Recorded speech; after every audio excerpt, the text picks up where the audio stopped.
2 weeks into Spain, I realized I couldn't feel what month it was anymore. Almost a year in, there are 4 things I would do completely differently. The first, why visiting Spain as a tourist is actually almost useless preparation and what to do instead. The second, why 8 months of Spanish apps left me speechless at a pharmacy. The third, the question your spreadsheet just absolutely cannot answer and why you keep asking it anyway. And then the fourth, the one I couldn't have read anywhere, is something that will only make sense once you've already landed. If you're new here, I'm Robyn. I moved to Spain at 51. I left California. I brought my 2 teenagers, 1 husband, and 1 dog named Charlie.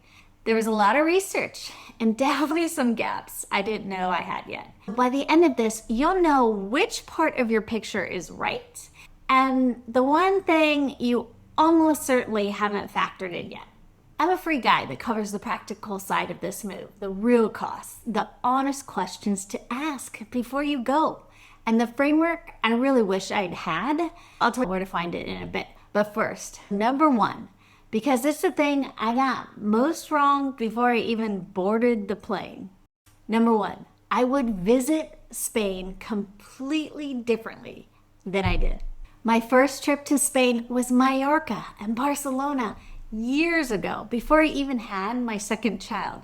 Beautiful, amazing, incredible food, and almost completely irrelevant to the move I eventually made. I wasn't even looking at the Costa del Sol where I live now. I was a tourist in a different part of the country, and I had no frame for what I was actually trying to find out.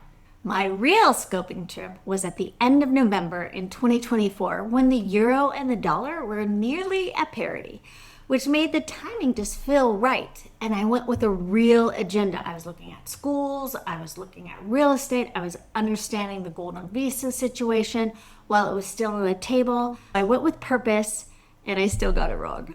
Here's what happened. We were managing the kids' experiences at the same time as doing some serious research, and we compressed 2 completely different jobs, school research and real estate search, into just over a week. They're 2 different trips. They require 2 completely different kinds of focused attention. And trying to do both at once means you don't really do either well. We left feeling confident in the school we'd chosen. And looking back, I'd have looked at more schools similar to the one we chose, just to be certain. But we are genuinely, completely happy with the decision that we made. And the process, yes, it was imperfect, but the outcome was absolutely right. What I tell you to do? Definitely do the scoping trip. Do it on purpose, but give the school search its own trip and the real estate search its own trip as well. And if you can, go without the kids, if you can. What you're really trying to answer isn't whether Spain is beautiful. You already know that. You're trying to find out if your specific unremarkable Wednesday afternoon version of daily life works here. You can only answer that by simulating it, not by rushing through it. Number 2, I would approach the language completely differently. So I want to be candid here with you about this, because I think most of the advice out there just gets it wrong. I still use a language app every single day, JumpSpeak. It's great, but the app alone it doesn't give you the foundation. My tutor does that. Those are 2 different tools doing 2 different jobs, and I need both. There is one thing that everyone agrees on. Every tutor, every expat, every person who has learned a language as an adult. You have to speak it out loud in front of people. Whatever you can imagine, however imperfect it sounds, the more you say it, the better it sounds, and it lands to your ears and theirs. Were my kids laughing at me nonstop? Absolutely. Anyone who has teenagers knows what teenagers love, laughing at their parents. It's super fun, the best age ever. So I just want you to know, not only did I have the pressure in my own head, I had 2 loving, supportive kids that were laughing hysterically in the background.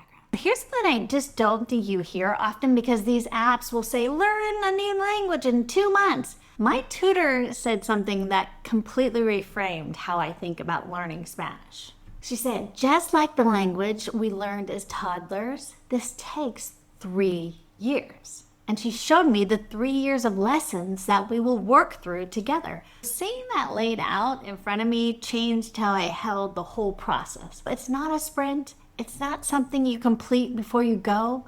It's a 3-year investment in becoming someone who belongs here. Don't get discouraged by that. It actually helped me a lot, which brings me to something that nobody mentions when they talk about learning Spanish abroad. Learning a language, it keeps your brain healthy. The research on bilingualism and dementia prevention, it's solid. Every hour I spend in a lesson, I'm not just learning to order at a restaurant, I'm keeping my neural pathways active in a way that matters for decades from now. I plan to be here in Spain well past the 3-year mark. Why wouldn't I learn the language? Number 3, I would stop doing the math the way I was doing the math. I had a spreadsheet. I had a very good spreadsheet. Monthly cost projections, line items, tabs for groceries, utilities, restaurants versus cooking at home. Math was accurate. The math was also the wrong question.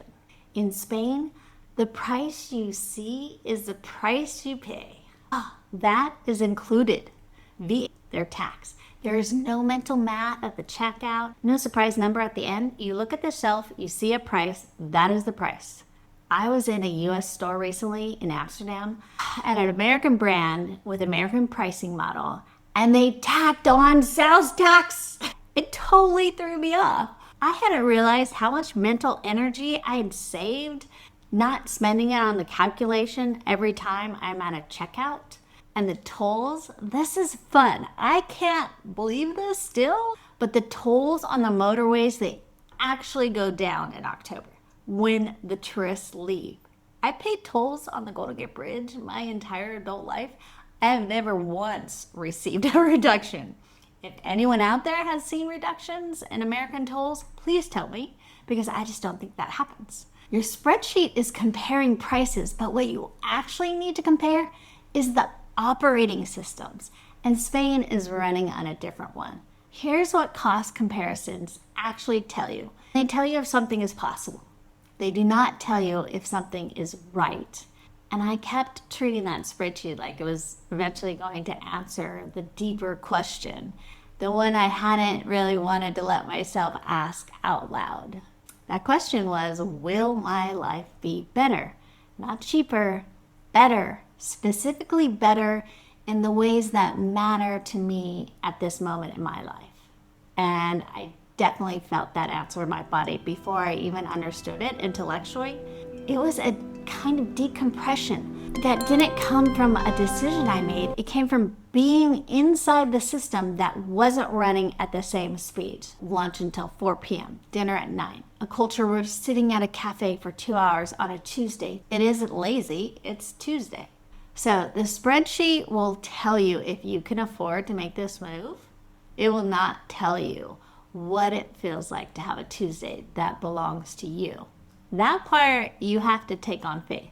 If you're in the spreadsheet phase and you want something that really bridges that practical numbers to the actual picture, I have a free Spain Clarity Guide.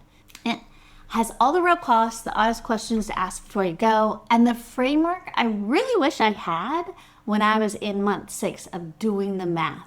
Link is in the description. And if this is the honest version of Spain you've been looking for, subscribe. That's how it finds the next woman who needs to hear it. There's one more thing, and you already felt the edge of it in the first seconds of this video. Number 4, I would tell myself the truth of what the first 90 days actually ask of you. Not that they'd be hard, because I definitely knew that. I prepared for that. What I didn't prepare for, what I couldn't have read anywhere, was 2 things happening in specific sequence. So the first is the loss of time anchors. When you move your entire life to a new place, you just lose all the things that were quietly telling you what time of year it was. The grocery store that switched its displays and had pumpkins everywhere in October. Or the route you drove on Tuesday mornings, the particular quality of the air in February that told you spring was only 6 weeks away. So they sound small, but they're not. They are the infrastructure of your internal calendar. And when you lose all of them at once, time becomes slippery in a way that's just hard to explain. In California, I always knew exactly where I was in the year. In Spain, for the first few months, I kept being surprised by what month it was. Not confused, but surprised. So new anchors just form eventually, but that process, it takes longer than you think, and it doesn't happen on a schedule. And the second thing, I want you to hear this. This is as preparation. It's not a warning, but expect a meltdown or two. Think of your familiar routines as autopilot. Routines your brain has been running for years. The grocery store on Tuesday, the school drop-off loop, the particular ways your kitchen sounds in the morning. Your brain doesn't have to think about any of that. It just flies through the route. When you relocate, all of those routes disappear all at once, and your brain has to fly everything manually. It's exhausting. And it doesn't feel like exhaustion, it feels like doubt. Let me give you some neuroscience behind it. I told you I love math and science. So your brain runs on cognitive shortcuts, right? They need familiar streets, routines, words, the sounds of your own kitchen. Those shortcuts conserve energy. So when you relocate, you just lose all of them simultaneously, and your amygdala just goes into overdrive. The brain experiences this as a stress response, even when the change is completely wanted. The research on expat adjustment shows this follows a very predictable curve. You have elation first, and then the struggle, and then adjustment, and then mastery. So the struggle phase just doesn't arrive immediately because you're in the early weeks. You're in pure problem-solving mode, too absorbed in figuring everything out to feel the weight of it. Once that settles, the amygdala catches up. The questioning, is this the right move? Did I do the right thing? It often just doesn't arrive until after you feel comfortable. I just want you to know this because that's not a sign that something is wrong. That's your brain doing exactly what it is supposed to do. Expect a meltdown. Just name it when it happens. Oh, this is me having my meltdown. Almost a year in, I would make this move, not because everything's been easy. Parts of it has been a challenge. The picture in my head of what this life would feel like was mostly right. And the things I got wrong, whatever, they're fixable. The things I got right are the things that matter every single day. So which one of these is yours? The one that's already sounding like something you're doing right now or something you've been quietly avoiding. The visit, the language, the math, or the first 90 days. Drop it below. I read every single one. And if you want to know what month 9 actually looks like, the things that surprised me most about living here that no video had prepared me for, that's exactly what I covered in this one right here. Subscribe if this is the honest version you've been looking for. That's how it finds the next woman who needs to hear this. See you next time.